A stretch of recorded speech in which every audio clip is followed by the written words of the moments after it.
समय का महत्व सभी को पता होना चाहिए। जो लोग समय की परवाह नहीं करते उन्हें आने वाली जीवन में बहुत परेशानी उठानी पड़ती है। हमारे जीवन में समय बहुत अनमोल होता है, इसलिए हम सभी को समय का सही उपयोग करना चाहिए। हम जीवन में कुछ ना कुछ सीखते ही रहते हैं। अगर हम सभी बातों को समय पर लागू करते हैं तो हमें जीवन में परेशानियों का सामना नहीं करना पड़ेगा।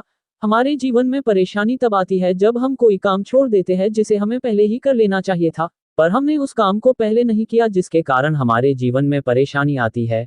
आज मैं आपको एक ऐसी कहानी बताने वाला हूँ जिसे सुनकर आप समय के महत्व के बारे में अच्छे से जान पाएंगे। एक बार की बात है, एक किसान के यहाँ एक नौकर काम करता था। वह नौकर बहुत ही आलसी था, वह अपने काम को हमेशा कल पर छोड़ देता था। वह किसान उस नौकर से बहुत परेशान रहता था, लेकिन मजबूरन उसे काम पर रखना पड़ता था क्योंकि उस किसान को कोई दूसरा नौकर मिल नहीं रहा था। एक दिन किसान को कुछ खेत का सामान लेने के लिए बाजार जाना पड़ा। उसने अपने नौकर से कहा कि शाम होने से पहले ही वह सारा अनाज एक साथ करके घर पहुंचा दे, नहीं तो उसका बहुत बड़ा नुकसान हो जाएगा।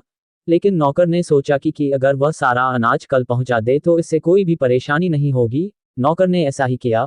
वह अनाज को घर पर नहीं लाया।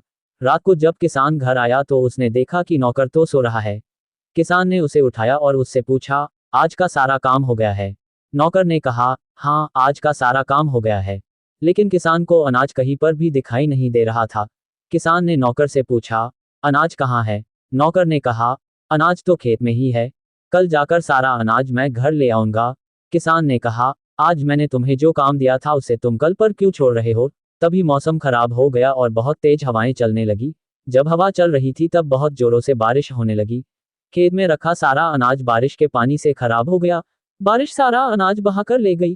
किसान की मेहनत पर पानी फिर गया। उसने अपने नौकर को बहुत बातें सुनाई और काम से बाहर निकाल दिया।